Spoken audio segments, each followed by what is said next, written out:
안녕하세요. 에픽TV 성형외과 전문의 노영준 원장입니다. 저는 오늘 처진 눈에 대해서 준비해봤습니다. 보통 중년을 넘어가면서 누구나 조금씩은 눈 처짐을 경험하게 되는데요. 눈이 처지게 되면 단순히 미용적인 문제뿐만 아니고 눈이 처져서 앞이 안 보이는 기능적인 문제까지도 동반되게 됩니다. 중력은 위에서 아래로 작용을 하죠. 그래서 눈이 처진다는 거는 눈 위에 있는 이마나 눈썹, 눈꺼풀, 피부까지 모든 것들이 처졌을 때 다 눈 처짐을 유발할 수 있습니다. 그래서 각각에 맞추어서 적합한 치료를 해야지만 눈 처짐을 호전시킬 수가 있습니다. 저는 주로 처진 눈을 해결하기 위해서 이마 거상술, 눈썹화 거상술, 그리고 상완검 수술을 하고 있는데요. 각각에 대해서 자세하게 알아보도록 하겠습니다.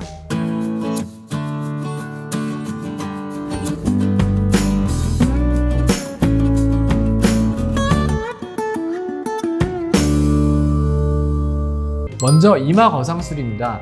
이마 조직이 느슨해지고 처지게 되면 당연히 눈 처짐을 유발할 수 있겠죠.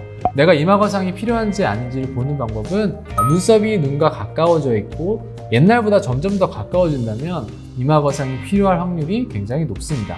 두 번째는 눈썹 위 한 2cm 정도로 손으로 잡아서 이렇게 올려보는 겁니다. 그래서 올렸을 때 훨씬 시원해지거나 눈 모양이 나아진다면 이마 거상으로 효과를 볼 확률이 굉장히 높다고 할 수 있겠습니다. 자, 옛날에 이마 거상술은 머리 헤어라인과 이마 사이를 쭉 절개를 해서 박리를 여기까지 해서 쫙 당기고 남는 피부를 잘라내는 수술을 했는데요. 요새는 1cm도 안 되는 구멍을 3군데 정도 내고 내시경 기계를 이용해서 안쪽을 흉터 없이 박리를 하게 됩니다. 흉터는 머리 헤어라인 안쪽으로 들어가서 안 보인다고 보시면 되고요. 그렇게 해서 박리를 해서 이마를 들고 이마를 당긴 다음에 고정을 하는데요. 흡수성 물질인 엔도타인이라는 걸 이용해서 고정을 하게 됩니다. 이렇게 되면 수술 시간도 한 30분 내로 끝날 수 있고 비교적 간단하게 이마 거상이라는 수술을 할 수 있고요. 이마 거상은 단순히 눈꺼풀 처짐을 개선하는 것 말고도 이마 주름을 개선시키는 효과, 그리고 눈썹 자체의 모양을 바꿈으로 인해서 인상 자체가 훨씬 더 개선되는 효과를 동시에 누릴 수 있습니다. 특히 그 눈썹 자체가 원래 이렇게 평평하지 않고 이렇게 돼 있으신 분들 있죠. 싸나워 보이는 눈썹이 있으신 분들이 있습니다. 이런 분들은 이마 거상을 통해서 안쪽 조직을 이렇게 당겨주면 눈썹이 이렇게 펴지면서 인상 자체가 사나운 인상에서 순한 인상으로 바뀔 수 있습니다. 자, 만약에 눈썹과 눈 사이의 간격이 짧지 않은 경우, 오히려 넓은 경우는 어떻게 해야 되느냐? 저는 그런 경우에는 크게 눈썹화 거상과 상완검 중에서 결정을 하게 됩니다.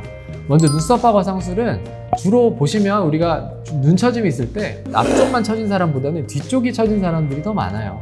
눈썹화 거상은 결국은 눈 안쪽보다는 바깥쪽 피부를 눈썹 바로 밑에서 잘라주는 수술입니다.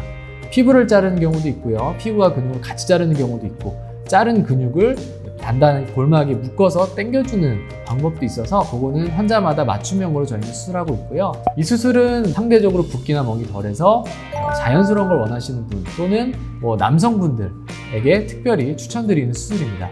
자, 자르고 꼬매니까 당연히 흉터가 남는데요. 눈썹 바로 밑은 흉터가 잘 보이지 않습니다. 그 이유는 만져보시면 눈 위쪽에 뼈가 이렇게 튀어나와 있어요. 그 아래쪽은 그림자가 살짝 집니다. 그래서 생각보다는 흉터 자체가 잘 안 보이고요. 두 번째는 굉장히 샤프한 칼로 자르고 촘촘하게 꼬매기 때문에 흉터 자체가 일단 많이 안 남고요. 한 달 정도 빨갛고 그 이후에는 굉장히 희미해진다고 보시면 돼요.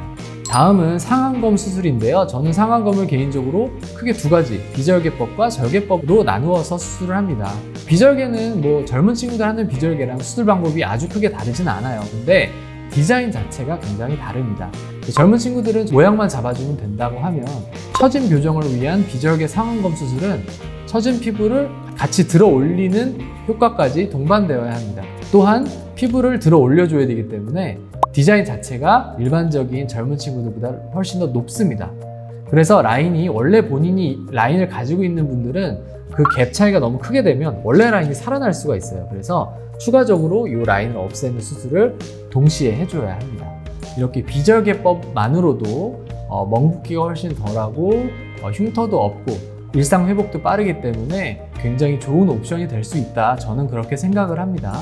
그렇지만 물론 단순히 접어 올리는 비절개법만으로 효과가 떨어지는 분들이 있습니다. 그런 분들은 당연히 절개를 진행해야 됩니다. 그리고 그 외에도 하이브리드 방법으로 절개와 비절개 방법을 반반씩 섞어서 진행하기도 하는데요. 정말 간단히 수술을 원하고 멍붓기가 최대한 없게 원하시는 분들 중에서 도저히 비절개만으로는 처짐 교정이 안 될 때는 바깥의 피부와 근육만 살짝 절개해드리고 라인은 비절개법으로 잡는 방법으로 시행하기도 합니다. 자, 상안면부 수술할 때 가장 중요한 거는 이마의 보상입니다. 눈이 처지면 누구나 자연스럽게 나도 모르게 이마를 이렇게 들게 됩니다. 그러면 이마를 이렇게 들고 생활을 하게 되는데요. 수술해서 처짐이 없어지면 들었던 이마를 다시 내려오게 돼요. 숨어있던 처짐이 다시 생기게 됩니다. 그래서 상안면 수술을 할 때는 반드시 수술 후에 이마 보상이 얼마나 없어질 것인지에 대해서 충분히 이학적 검진과 진단을 받고 수술하시는 것이 맞겠습니다. 지금까지 처진 눈에 대해서 알아봤는데요.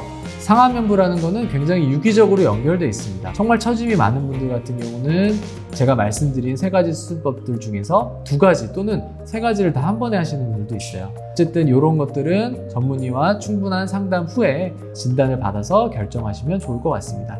이상 에픽TV 노영준 원장이었습니다. 감사합니다.